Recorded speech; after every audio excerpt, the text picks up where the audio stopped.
Havia alarido e fogos nas tropas inimigas porque, enquanto era lida nos regimentos a ordem de batalha de Napoleão, o próprio imperador percorria a cavalo os seus acampamentos. Os soldados, à vista do imperador, acendiam feixes de palha e, aos gritos de "Viva o imperador", corriam atrás dele. A ordem de Napoleão dizia o seguinte: soldados, o exército russo apresenta-se ante nós para vingar o exército austríaco de Ulm.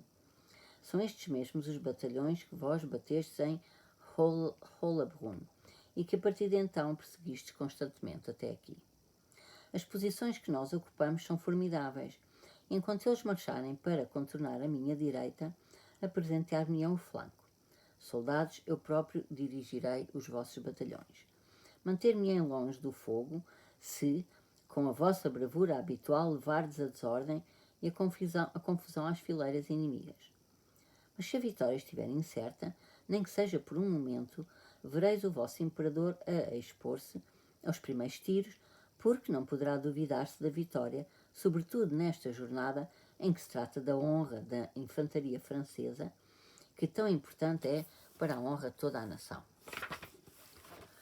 Que, com o pretexto de levar os feridos, não se desguarneçam as fileiras, e que cada qual se impregne bem do pensamento de que é preciso vencer estes homens a soldo da Inglaterra, que estão animados por um ódio tão grande contra a nossa nação. Esta vitória terminará a campanha e poderemos voltar para os nossos quartéis de inverno, onde se nos juntarão os novos exércitos que estão a formar-se em França. E então a paz que eu farei será digna do meu povo, de vós e de mim. Napoleão. 14. Às 5 da madrugada a escuridão era ainda cerrada. As tropas do centro, das reservas e o flanco direito de Bagration estavam ainda paradas. Mas no flanco esquerdo as colunas de infantaria, cavalaria e artilharia, destacadas para serem as primeiras a descer da elevação para atacarem o flanco direito francês e o repelirem para os montes da Boémia, de acordo com a ordem da batalha, já começavam a mover-se e a levantar os seus acampamentos. O fumo das fogueiras, por atirarem para lá para o meio tudo o que era inútil, fazia arder os olhos. Escuro e frio. Os oficiais tomavam à pressa o pequeno almoço acompanhado de chá. Os soldados mastigavam casqueiro e batiam com os pés no chão para se aquecerem e atiravam para o fogo tudo o que não podiam levar. Restos de barracas, cadeiras, mesas, rodas, celhas. Os guias das colunas austríacos formigavam por entre os soldados russos e eram como um prenúncio da ofensiva iminente. Mal aparecia um oficial austríaco junto da tenda do comandante do regimento, este começava a mexer. Os soldados acorriam ao lado das fogueiras, guardavam nos canos das botas os seus cachimbos, punham os seus sacos nas carroças, pegavam nas espingardas e faziam a formatura. Os oficiais abotoavam as fardas, prendiam as espadas à cintura, punham as mochilas às costas e, gritando, passavam entre as fileiras. Os carroceiros e os impedidos atrelavam os cavalos, carregavam as carroças e atavam as bagagens. Os ajudantes de campo, os comandantes de batalhões e regimentos montavam nos cavalos, benziam-se, davam as últimas instruções, ordens, indicações e missões aos carroceiros que ficavam, e era então que soava o monótono bater de milhares de pés. As colunas movimentavam-se sem saberem para onde iam, e por causa das multidões à frente e atrás, do fumo e do nevoeiro cada vez mais espesso, sem verem o terreno que deixavam e o terreno em que entravam. O soldado em movimento está rodeado e delimitado pelos outros e é arrastado pelo seu regimento como um marinheiro pelo navio em que está embarcado. Por mais abertos que sejam os espaços por onde passe, e quaisquer que sejam as paragens estranhas, desconhecidas e perigosas em que entre, ao redor do soldado, tal como para o marinheiro, estão sempre e por todo lado as mesmas cobertas, os mesmos mastros, os mesmos cabos. Estão sempre e por todo lado os mesmos camaradas, as mesmas fileiras, o mesmo primeiro sargento Ivan Mitris, a mesma cadela Jutska, os mesmos chefes. O soldado raramente se interessa pelas paragens por onde voga o seu navio, mas no dia da batalha, só Deus sabe como e onde, acomete o soldado uma curiosidade nada própria dele.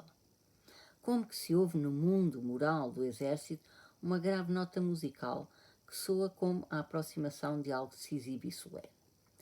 No dia da batalha, os soldados tentam exaltadamente ultrapassar os limites dos interesses do seu regimento e escutam, e espreitam e perscrutam avidamente tudo o que se passa à volta deles. O nevoeiro era tão espesso que, apesar do amanhecer, não se via 10 passos à frente do nariz.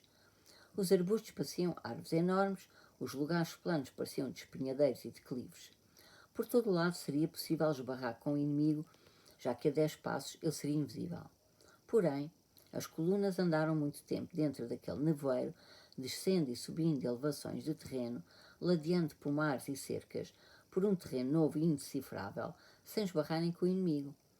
Pelo contrário, tanto à frente como atrás, tanto de um lado como de outro, os soldados verificavam que estavam a avançar outras colunas russas. Para cada soldado era um alívio de alma saber que na mesma direção que ele, embora na mesma direção desconhecida, marchavam ainda muitos dos nossos. Olha, também passaram os de curso, diziam nas fileiras. A força terrível do nosso exército que aqui se juntou. Ontem pus-me a olhar e as fogueiras eram tantas que não tinham fim. Qual Moscovo? Palavras para quê? Embora nenhum dos comandantes das colunas se aproximasse das fileiras para falar com os soldados, os comandantes, como já ficara claro no Conselho de Guerra, estavam mal-humorados e descontentes com a operação decidida, por isso apenas cumpriam ordens e não se preocupavam com dar ânimo aos soldados. Os soldados marchavam alegremente, como sempre que se iniciavam as operações, sobretudo de ofensiva. Porém, depois de uma hora de marcha sempre no meio de nevoeiro espesso, a maior parte do exército viu-se obrigada a parar e perpassou pelas fileiras a consciência desagradável de qualquer coisa que não estava bem, que havia ali uma qualquer confusão. É bastante difícil determinar-se como surge e se transmite tal consciência, mas é indubitável que ela se transmite da maneira eficaz e imperceptível e irrefriável, alastra rapidamente como água pelo vale. Se o exército russo agisse sozinho, sem aliados, talvez passasse ainda muito tempo sem que tal consciência de incerteza se tornasse uma certeza geral. Mas agora, com alguma satisfação, uma vez que a culpa naturalmente era atribuída aos alemães ineptos, todos estavam convencidos que havia ali uma confusão muito nociva causada pelos salsicheiros. Porque estamos parados? Taparam-nos o caminho, foi? Ou teremos esbarrado com o francês? Não se ouve nada disso, não, eles já tinham começado a disparar. Tanta pressa para arrancar, tanta pressa, e agora estamos aqui estupidamente parados no meio do campo. Estes malditos alemães lançam a confusão em tudo. Diabos inúteis. Eu por mim mandava-os para a frente. Agora de certeza que estão escondidos lá atrás e nós aqui parados, sem almoço. Então, quando é que avançamos? Dizem que a cavalaria barrou o caminho, dizia um oficial. Ei, malditos alemães, nem a terra deles conhecem, dizia outro. De que divisão sois? Gritou aproximando-se dele um ajudante de campo. Da 18ª. Então, o que é que estáis aqui a fazer? Há muito que já devias estar lá à frente. Agora não passais até à noite. Ordens mais estúpidas, não sabem o que andam a fazer, disse o oficial e foi-se embora. Depois passou um general e gritou qualquer coisa em língua estrangeira irritado. Da palafa, mas não se percebe nada do que ele taramela, dizia um soldado, imitando o general que já se afastara. Eu fuzilava estes canalhas. Tínhamos ordens para atingir o objetivo antes da 9, mas ainda nem sequer fizemos meio caminho. Olha que ricas ordens. Repetia-se de todos os lados. E por causa da inépcia das ordens, a sensação de energia com que as tropas partiram para a operação começava a transformar-se em desgosto e raiva contra os alemães. A causa da confusão consistia em que, durante o movimento da cavalaria austríaca, que mascava no flanco esquerdo, os comandantes superiores acharam que o nosso centro estava afastado mais do flanco direito, pelo que toda a cavalaria recebeu a ordem de passar para o lado direito. Vários milhares de cavaleiros estavam a translocar-se em frente da infantaria, obrigada a esperar. Na cabeça das tropas houve um desaguisado entre um comandante da coluna austríaco e um general russo. O general russo gritava exigindo que a cavalaria parasse de atrapalhar. O austríaco argumentava que a culpa não era dele, mas dos superiores que tinham dado a ordem. As tropas, entretanto, estavam ali paradas, aborrecentes e perdendo o ânimo. Depois do atraso de uma hora, as tropas prosseguiram finalmente a marcha e começaram a descer o monte. O nevoeiro, que se dissipava em cima, adensava-se ainda mais no sopé para onde desciam as tropas. Na frente, já no meio da névoa, soou um tiro, depois outro, primeiro desordenadamente, com intervalos variados, taratá, mas depois com uma regularidade e uma frequência cada vez maiores. Começava o combate sobre o rio Goldbach. Como não esperassem encontrar o inimigo embaixo, perto do rio, tendo esbarrado literalmente nele no meio do nevoeiro, e como não ouvissem qualquer palavra de incitamento e ânimo da parte dos comandantes superiores, e tendo a consciência propagada por todas as tropas de que já era tarde, e sobretudo, não vendo nada à frente e à volta, os russos trocavam fogo com o inimigo preguiçosos e lentamente, avançavam e logo paravam, sem receberem a tempo as ordens dos comandantes e dos ajudantes de campo que vagueavam à toa por um terreno desconhecido e enevoado, perdidos dos seus destacamentos. Assim começava a operação para a primeira, a segunda e a terceira colunas que desciam o monte. A quarta coluna, onde estava o próprio Kutuzov, encontrava-se no planalto de Pratzen. Havia, pois, ainda um nevoeiro espesso embaixo, onde teve início a batalha. E em cima, apesar da névoa se ter dissipado, não se podia ver nada do que se passava à frente. Até quase às 9 ninguém sabia se as forças do inimigo estavam a 10 verstais, como era suposto estarem, ou se estavam todas logo ali no meio daquela nevoaça. Eram 9 da manhã. O nevoeiro, como um mar infinito, estendia-se embaixo, mas junto à aldeia de Schlapanitz, situado num alto onde estava Napoleão, a claridade era absoluta. Por cima era o claro céu azul e a enorme bola do sol, como uma enorme boia oca e rubra, vogava pela superfície do mar leitoso nevoeiro. Não só todas as tropas francesas, mas inclusive o próprio Napoleão, com o seu quartel-general, não se encontravam do outro lado dos riachos e das aldeias de Solkonitz e Schlapanitz, para lá dos quais tencionávamos ocupar posições e começar a operação, mas deste nosso lado, tão perto das nossas tropas que Napoleão, a olho nu, podia distinguir no nosso exército um cavaleiro de um peão. Napoleão estava parado, um pouco à frente dos seus marechais, montando um pequeno cavalo árabe cinzento. Tinha o capote azul, o mesmo que usava na campanha de Itália. Perscrutava em silêncio as colinas que sobressaíam do mar de nevoeiro e pelas quais ao longe se movimentavam as tropas russas e escutavam matraquear do tiroteio no vale. Naquele momento, no seu rosto magro não mexia um músculo.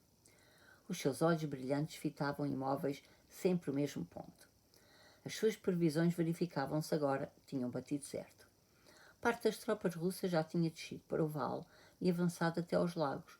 Outra parte descia das elevações de Pratzen, que ele tencionava atacar, e considerava uma posição-chave. Via, através do nevoeiro, que na depressão entre os dois montes, junto à aldeia de Prats, avançavam as colunas russas, todas na direção dos vales, com as baionetas a brilharem, desaparecendo umas atrás das outras no mar de neblina. Por informação que receberam no princípio da noite passada, pelos barulhos de rodas e passos que durante a noite foram ouvidos nos postos avançados, pela movimentação desordenada das colunas russas e por todas as suposições lógicas, Napoleão via claramente que os aliados achavam que ele se encontrava muito à frente deles, que as colunas que se movimentavam perto de Pratzen constituíam o centro do exército russo e que este centro já estava bastante enfraquecido para poder atacá-lo com êxito. Porém, demorava a começar. Era um dia solene para ele, o aniversário da sua coroação. Tinha adormecido antes do amanhecer e dormitado umas horas. Acordou fresco e alegre, naquele estado de ânimo feliz em que tudo parece possível e em que tudo se consegue. Montou no cavalo e saiu para o campo. Estava ali imóvel, olhando para as elevações que se distinguiam por trás do nevoeiro, e no seu rosto frio brilhava aquele toque especial de felicidade convencida e merecida que se vê no rosto de um rapaz apaixonado e feliz. Os marechais mantinham-se atrás dele e não se atreviam a distrair-lhe o devaneio. Olhava, ora para os altos de Pratzen, ora para o sol que rompia do nevoeiro.